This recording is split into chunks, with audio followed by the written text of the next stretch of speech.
Conclusion of the first part of Volume 2. Space forbids us to say anything more, and this part of the Secret Doctrine has to be closed. The 49 stanzas and the few fragments from the commentaries just given are all that can be published in these volumes. These, with some still older records, to which none but the highest initiates have access, and a whole library of comments, glossaries, and explanations, form the synopsis of man's genesis. It is from the commentaries that we have hitherto quoted and tried to explain the hidden meaning of some of the allegories, thus showing the true views of esoteric antiquity upon geology, anthropology, and even ethnology. We will endeavor in the part which follows to establish a still closer metaphysical connection between the earliest races and their creators, the divine men from other worlds, accompanying the statesman's prophet with the most important demonstrations of the same in esoteric astronomy and symbolism. In Volume 3 of this work, the said volume and the fourth being almost ready, a brief history of all the great adepts known to the ancients and the moderns in their chronological order will be given, and also a bird's-eye view of the mysteries, their birth, growth, decay, and final death in Europe. This could not find room in the present work.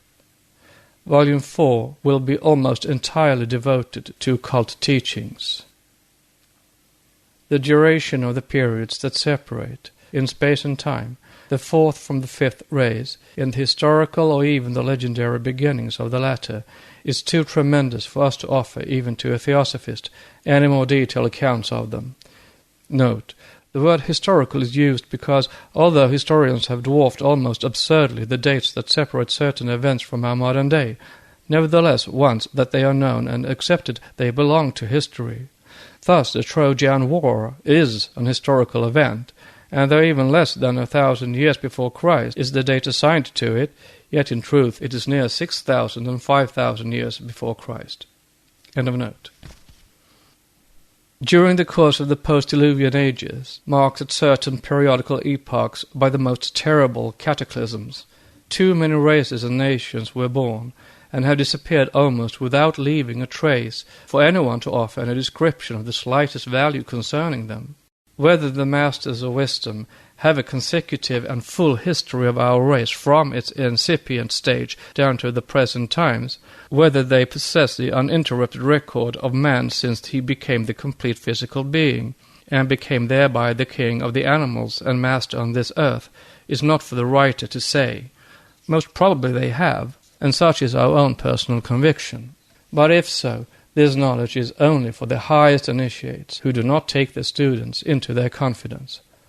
The writer can, therefore, give but what she has herself been taught, and no more.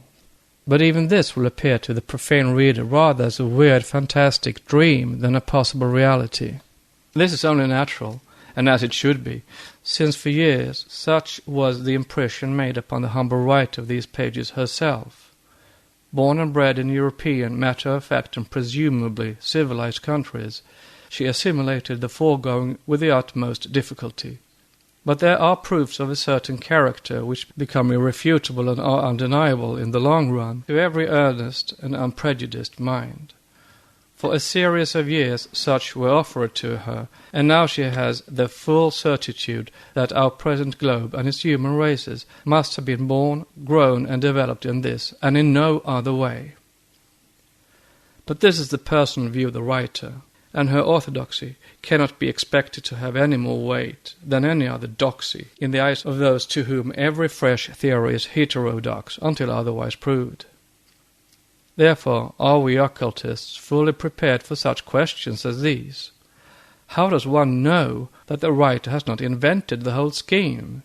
And supposing she has not, how can one tell that the whole of the foregoing as given in the stanzas is not the product of the imagination of the ancients? How could they have preserved the records of such an immense, such an incredible antiquity?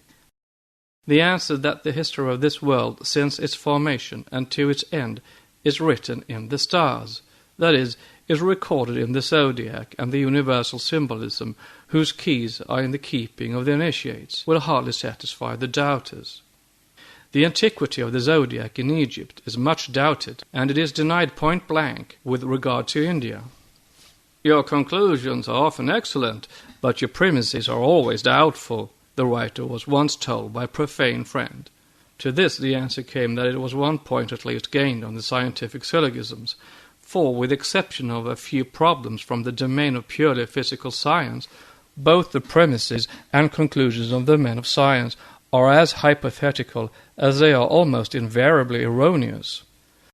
And if they do not so appear to the profane, the reason is simply this: the said profane is very little aware, taking as he does his scientific data on faith, that both premises and conclusions are generally the product of the same brains, which, however learned, are not infallible, a truism demonstrated daily by the shifting and reshifting of scientific theories and speculations. However it may be, the records of the temples, zodiacal and traditional, as well as the ideographic records of the East, as read by the adepts of the sacred science and Vidya, are not a whit more doubtful than the so-called ancient history of the European nations, now edited, corrected, and amplified by half a century of archaeological discoveries, and the very problematical readings of the Assyrian titles, cuneiform fragments, and Egyptian hieroglyphics. So are data based upon the same readings, in addition to an almost inexhaustible number of secret works, of which Europe knows nothing, plus the perfect knowledge by the initiates of the symbolism of every word so recorded. Some of these records belong to an immense antiquity. Every archaeologist and paleontologist is acquainted with the ideographic productions of certain semi-savage tribes, who from time immemorial have aimed at rendering their thoughts symbolically. This is the earliest mode of recording events and ideas, and how old this knowledge is in the human race may be inferred from some signs, evidently ideographic, found on hatchets of the Paleolithic period. The Red Indian tribes of America, only a few years ago, comparatively speaking, petitioned the President of the United States to grant them possession of 4 small lakes, the petition being written on the tiny surface of a piece of a fabric, which is covered with barely a dozen representations of animals and birds. See Lubbock. The American savages have a number of such different kinds of writing, but not one of us scientists is yet familiar or even knows of the early hieroglyphic cipher still preserved in some fraternities, and named in occultism the Zensar. Moreover, all those who have decided to regard such modes of writing, that is, the ideographs of the Red Indians and even the Chinese characters, as, quote, attempts of the early races of mankind to express their untutored thoughts, unquote, will decidedly object to our statement that writing was invented by the Atlanteans and not at all by the Phoenicians. Indeed, such a claim as that writing was known to mankind many hundreds of millenniums ago in the face of the philologists who have decreed that writing was unknown in the days of Panini in India, as also to the Greeks in the time of Homer, will be met by general disapprobation, if not with silent scorn. All denial and ridicule notwithstanding, the occultists will maintain the claim, and simply for this reason. From Bacon down to our modern Royal Society, we have a too long period full of the most ludicrous mistakes made by science to warrant our believing in modern scientific assumptions rather than in the denials of our teachers. Writing, our scientists say, was unknown to Panini, and this sage nevertheless composed a grammar which contains 3,996 rules, and is the most perfect of all the grammars that were ever made. Panini is made out to have lived barely a few centuries before Christ by the most liberal, and the rocks in Iran and Central Asia, whence the philologists and historians show us the ancestors of the same Panini, the Brahmins coming into India, 2,000 and 3,000 years old, 12,000 according to some fearless paleontologists, and unknown to the Greeks so late as 770 before Christ. And the Phoenicians who had invented it and knew writing as far back as 1,500 before Christ at the earliest were living among the Greeks and elbowing them all the time.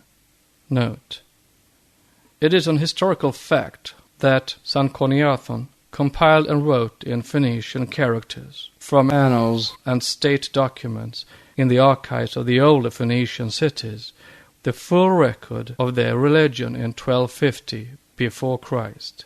End of note.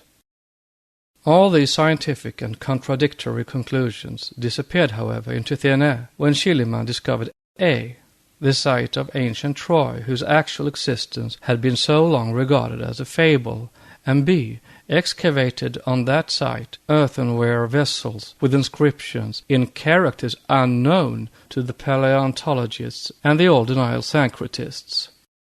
Who will now deny Troy or these archaic inscriptions?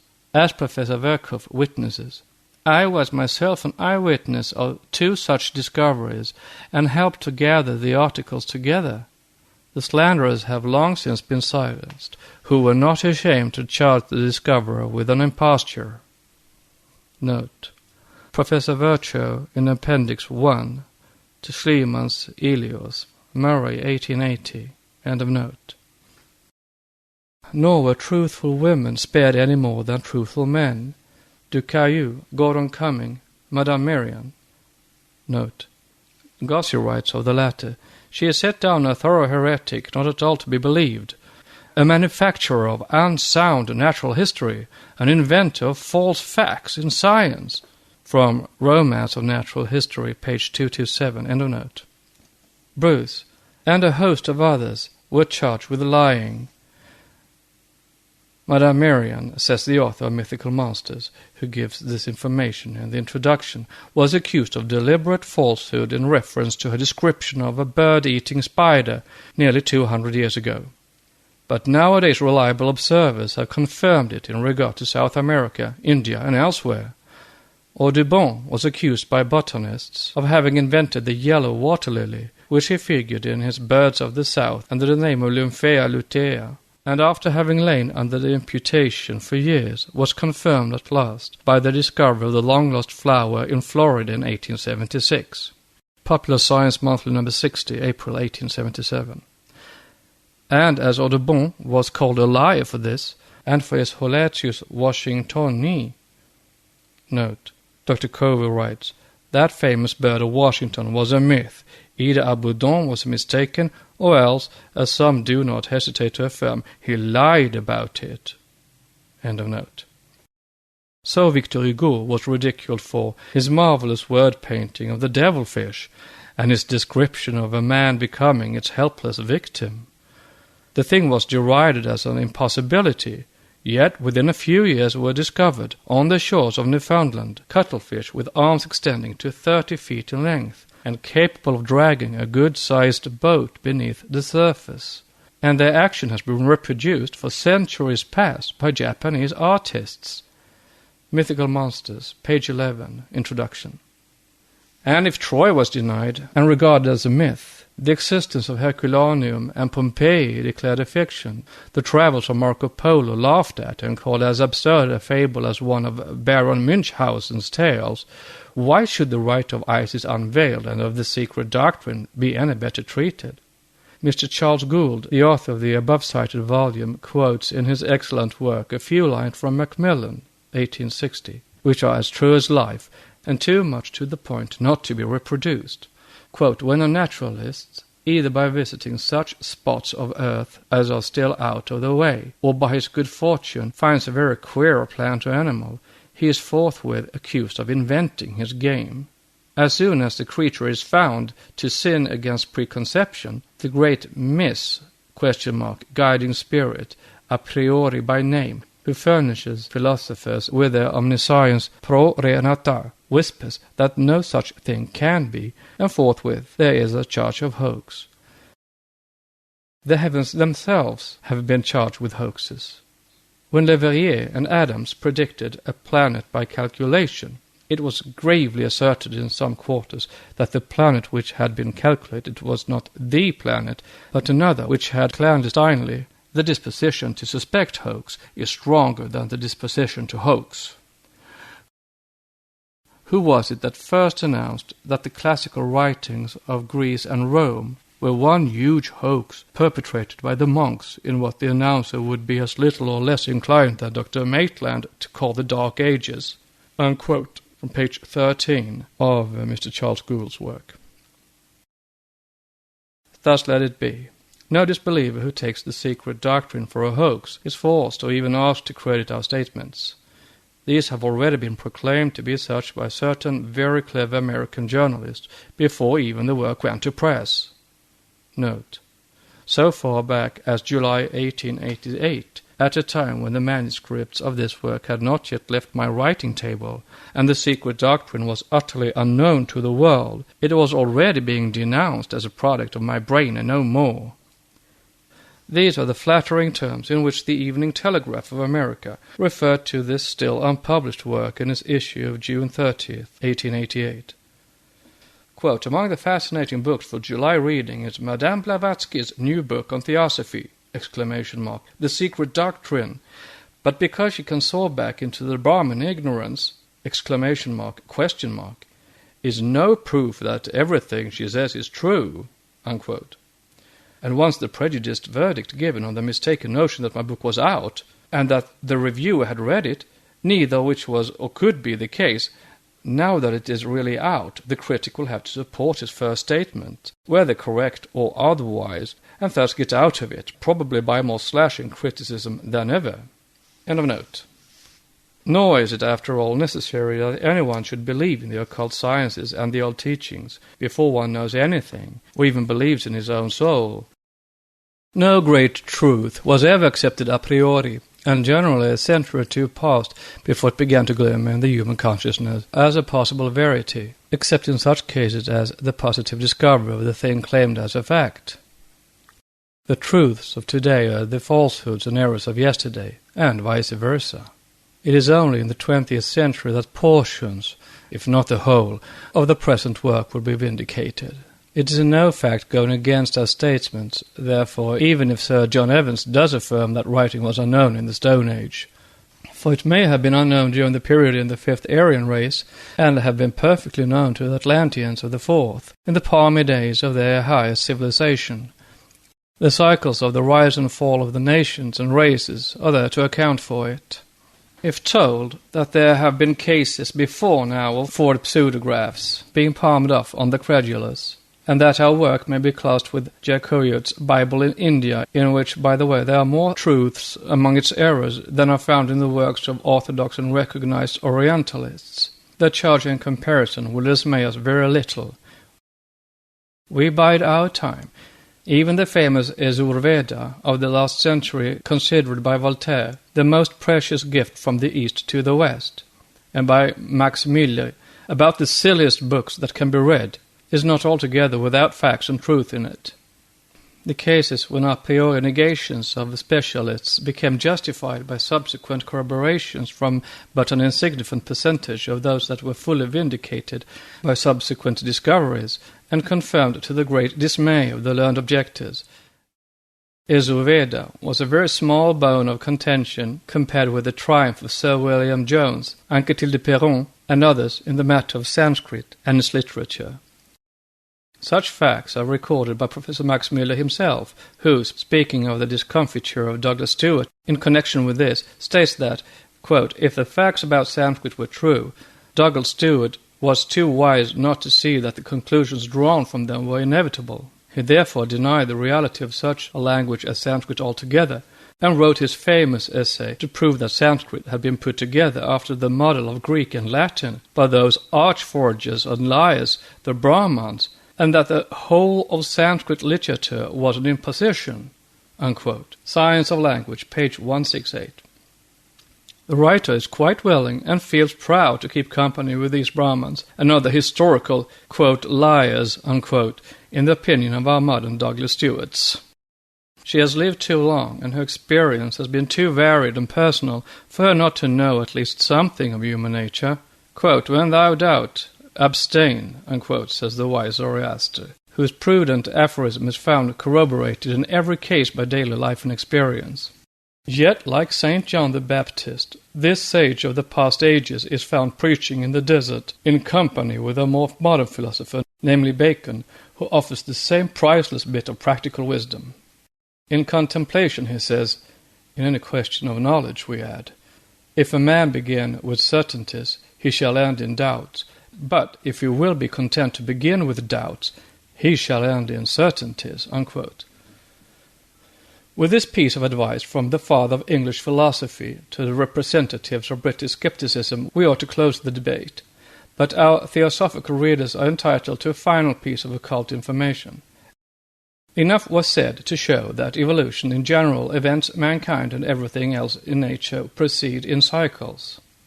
We have spoken of 7 races, 5 of which have nearly completed their earthly career, and have claimed that every root race, with its sub-races and innumerable family divisions and tribes, was entirely distinct from its preceding and succeeding race. This will be objected to on the authority of uniform experience in the question of anthropology and ethnology. Man was, save in color and type, and perhaps a difference in facial peculiarities and cranial capacity, ever the same under every climate and in every part of the world, say the naturalists. Even in stature. This, while maintaining that man descends from the same unknown ancestor as the ape, a claim that is logically impossible without an infinite variation of stature and form, from his first evolution into a biped. The very logical persons who maintain both propositions are welcome to their paradoxical views. Once more, we address only those who doubt in the general derivation of myths from, quote, the complementation of the visible workings of external nature, unquote. Think it, quote, less hard to believe that these wonderful stories of gods and demigods, of giants and dwarfs, of dragons and monsters of all descriptions are transformations, than to believe them to be inventions, unquote. It is only such, quote, transformations, unquote, in physical nature, as much as in the memory and conceptions of our present mankind, that the Secret Doctrine teaches. It confronts the purely speculative hypotheses of modern science, based upon the experience and exact observations of barely a few centuries, with the unbroken tradition and records of its centuries. And brushing away that issue of cobweb-like theories, spun in the darkness that covers a period of hardly a few millenniums back, and which Europeans call their, quote, history, unquote, the old science says to us, listen now to my version of the memoirs of humanity. The human races are born one from the other, grow, develop, become old, and die. The sub-races and nations follow the same rule. If you all denying modern science and so-called philosophy do not contest that the human family is composed of a variety of well-defined types and races, it is only because the fact is undeniable. No one would say that there was no external difference between an Englishman, an African Negro, and a Japanese or Chinaman. On the other hand, it is formally denied by most naturalists that mixed human races, that is, the seeds for entirely new races, are any longer formed in our days. But this last is maintained on good grounds by de Quatrefages and some others. Nevertheless, our general proposition will not be accepted. It will be said that whatever forms man has passed through in the long prehistoric past, there are no more changes for him, save certain variations, as at present, in the future. Hence, that our 6th and 7th root races are fictions. To this it is again answered, how do you know? Your experience is limited to a few thousand years, to less than a day in the whole age of humanity, and to the present types of the actual continents and isles of our 5th race. How can you tell what will or will not be? Meanwhile, such is the prophecy of the sacred books, and there are no uncertain statements. Since the beginning of the Atlantean race, many millions of years have passed, yet we find that the last of the Atlanteans still mixed up with the Aryan element 11,000 years ago. This shows the enormous overlapping of one race over the race which succeeds it. Though in characters and external type the elder loses its characteristics and assumes the new features of the younger race. This is proved in all the formations of mixed human races. Now, occult philosophy teaches that even now, under our very eyes, the new race and races are preparing to be formed, and that it is in America that the transformation will take place and has already silently commenced. Pure Anglo-Saxons, hardly 300 years ago, the Americans of the United States have already become a nation apart and, owing to a strong admixture of various nationalities and intermarriage, almost race sui generis. not only mentally but also physically. Every mixed race, when uniform and settled, has been able to play the part of a primary race in fresh crossings, says the Quatrefages. Mankind, in its present state, has thus been formed, certainly, for the greatest part, by the successive crossings of a number of races at present undetermined from the human species, page 274. Thus, the Americans have become in only 3 centuries a primary race pro tempore before coming a race apart and strongly separated from all other now existing races. They are, in short, the germs of the 6th sub-race, and in some few hundred years more will become most decidedly the pioneers of that race, which must succeed to the present European 5th sub-race in all its new characteristics. After this, in about 25,000 years, they will launch into preparations for the 7th sub-race. In consequence of cataclysms, the first series of those which must one day destroy Europe, and still later the whole Aryan race, and thus affect both Americas, as also most of the lands directly connected with the confines of our continent and isles. The 6th root race will have appeared on the stage of our round. When shall this be? Who knows, save the great masters of wisdom, perchance, and they are as silent upon the subject as the snow-capped peaks that tower above them. All we know is that it will silently come into existence, so silently indeed that for long millenniums shall it pioneers, the peculiar children who will grow into peculiar men and women, be regarded as anomalous, lusus natura, abnormal oddities physically and mentally. Then, as they increase, and their numbers become with every age greater, one day they will awake to find themselves in a majority. It is the present men who will then begin to be regarded as exceptional mongrels, until these die out in their turn in civilized lands, surviving only in small groups on islands, the mountain peaks of today, where they will vegetate, degenerate, and finally die out, perhaps millions of years hence, as the Aztecs have, as the Niam Niam and the dwarfish Mula Corumba of the Nilgiri hills are dying. All these are remnants of once mighty races, the recollection of whose existence has entirely died out of the remembrance of modern generations, just as we shall vanish from the memory of the 6th race humanity. The 5th will overleap the 6th race for many hundreds of millenniums, changing with it slower than its new successor, still changing in stature, general physique, and mentality, just as the 4th overlapped our Aryan race, and the 3rd had overlapped the Atlanteans. This process of preparation for the 6th great race must last throughout the whole 6th and 7th sub-races, vide supra, the diagram of the genealogical tree of the 5th race. But the last remnants of the 5th continent will not disappear until some time after the birth of the new race, when another and new dwelling, the 6th continent, will have appeared above the new waters on the face of the globe, so as to receive the new stranger. To it also will emigrate and settle all those who shall be fortunate enough to escape the general disaster. When this shall be, as just said, is not for the writer to know, only as nature no more proceeds by sudden jumps and starts than man changes suddenly from a child to a mature man, the final cataclysm will be preceded by many smaller submersions and destructions, both by wave and volcanic fires. The exultant pulse will beat high in the heart of the race now in the American zone, but there will be no more Americans when the 6th race commences, no more in fact than Europeans, for they will have now become a new race, and many new nations. Yet the 5th will not die, but survive for a while, overlapping the new race for many hundred thousands of years to come. It will become transformed with it, slower than its new successor, still getting entirely altered in mentality, general physique, and stature.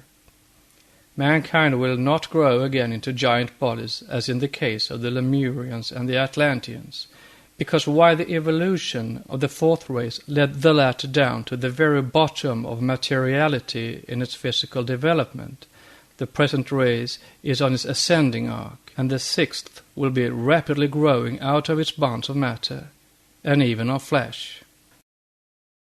Thus it is the mankind of the New World, one by far the senior of our old one, a fact men had also forgotten, of Patala, the antipodes, or the netherworld as America is called in India, whose mission and karma it is to sow the seeds for a forthcoming, grander and far more glorious race than any of those we know of at present.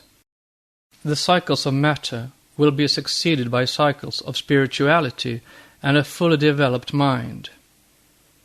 On the law of parallel history and races, the majority of the future mankind will be composed of glorious adepts. Humanity is a child of cyclic destiny, and not one of its units can escape its unconscious mission, or get rid of the burden of its cooperative work with nature.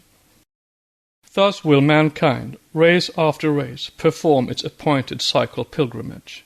Climates will and have already begun to change, each tropical year after the other dropping one sub-race, but only to beget another higher race on the ascending cycle, while a series of other less favored groups, the failures of nature, will, like some individual men, vanish from the human family without even leaving a trace behind.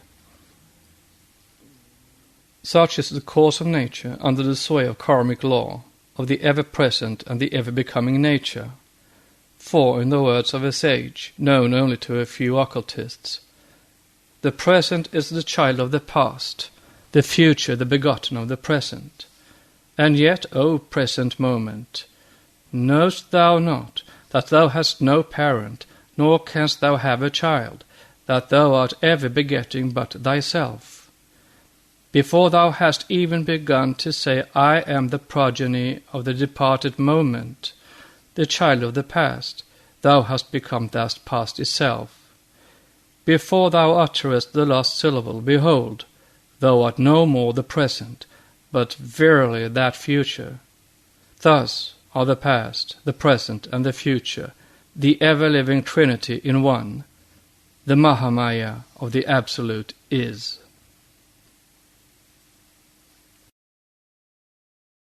This audiobook now continues with the translated stanzas with commentaries from the Secret Book of Dzyan. They are found in Part 1 of Volume 1,